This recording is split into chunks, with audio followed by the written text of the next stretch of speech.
You've noticed it. In every workplace, every industry, every social circle, there are those who seem to operate by different rules. They move through obstacles like water. Doors open before they knock. Their phone calls get returned. Their ideas get funded. Meanwhile, you're working twice as hard, staying twice as late, being twice as competent. Yet somehow, you remain on the periphery. The difference isn't talent. It's not even luck. It's understanding a fundamental truth about human systems. Influence operates on principles that no one teaches in school.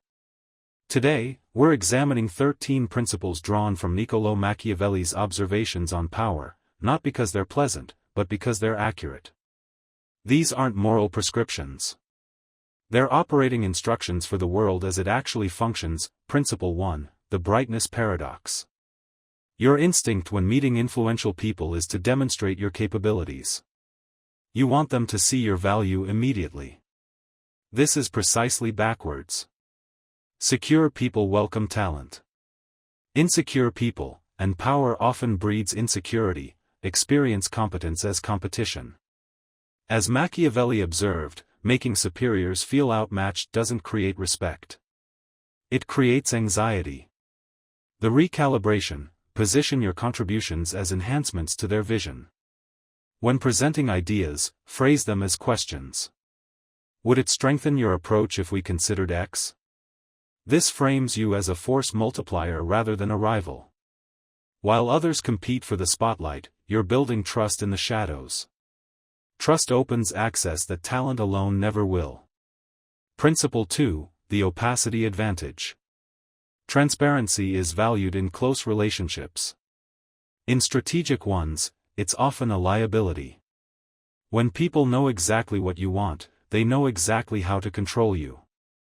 The executive who knows you're desperate for promotion has you locked in at your current salary. The investor who knows you have no other options will offer predatory terms. Instead, cultivate strategic ambiguity. Be genuinely interested in their challenges without immediately offering to solve them. Discuss ideas, share observations, ask questions. Create value before making requests. As Machiavelli noted, keep your intentions guarded until positioning is secured.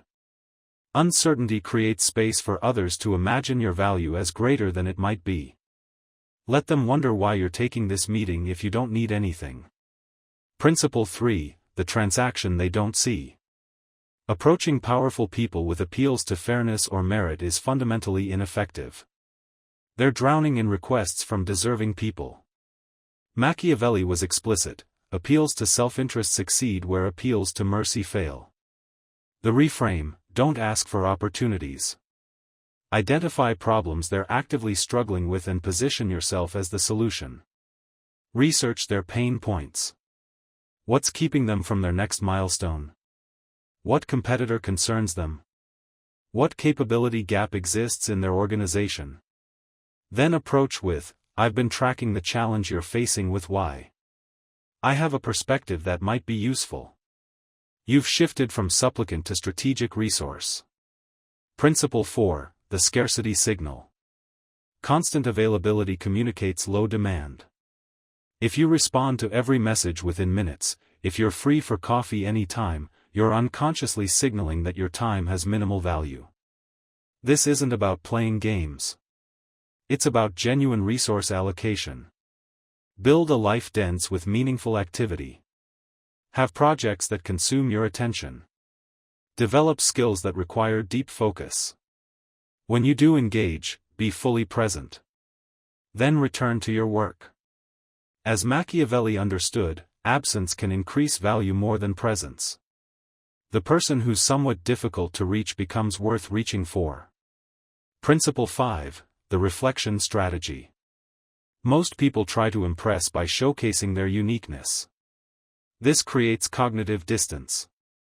The subconscious mind categorizes different as potentially threatening. Effective connectors do the opposite. They study communication patterns and subtly mirror them. If someone speaks in data and metrics, you foreground analytics.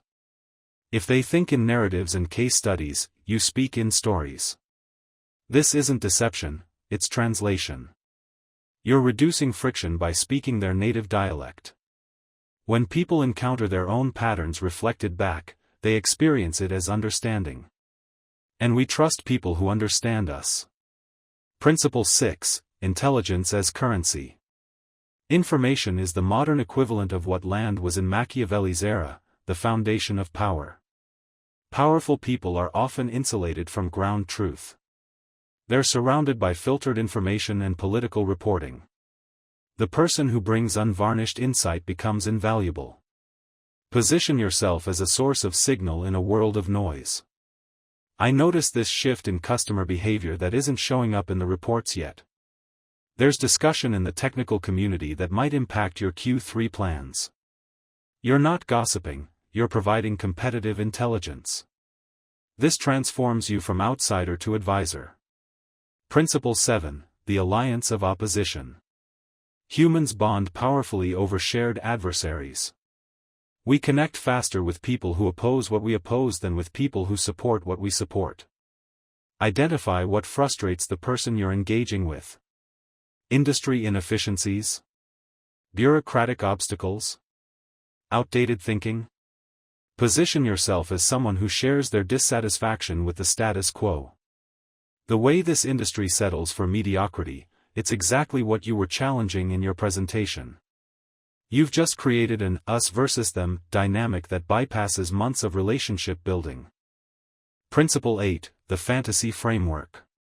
Machiavelli recognized that people live not in reality but in their self-conception. The aggressive executive sees himself as a mentor.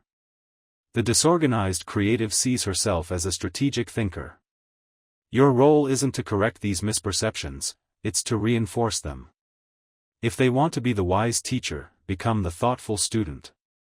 If they see themselves as the visionary rebel, become the capable implementer who executes their bold ideas. You're not being dishonest. You're operating within their reality framework, which is where all meaningful interaction occurs. Principle 9, The Calm Transmission. High-achieving people exist in states of elevated stress. Most interactions add to that pressure. Meetings bring problems. Messages bring urgencies. Colleagues bring drama.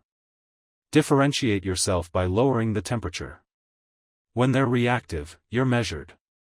When they're overwhelmed, you're focused. Master the phrase, "I'll handle this." You become associated with relief rather than burden.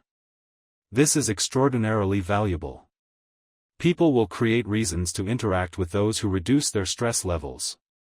Principle 10, Adaptive Identity. Rigidity is fragile.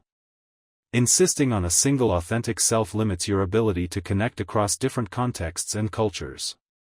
Bruce Lee's concept of being like water applies here. You're not abandoning your values, you're adjusting your presentation. With analytical people, you emphasize logic. With relationship-oriented people, you foreground connection. With formal environments, you're polished. With casual ones, you're relaxed. This flexibility is armor. If you have no fixed shape, you're difficult to target and easy to integrate into any environment. Principle 11, The Indispensability Position. Machiavelli's core advice to those seeking to maintain power: make yourself necessary. Find the crucial task they avoid but can't eliminate.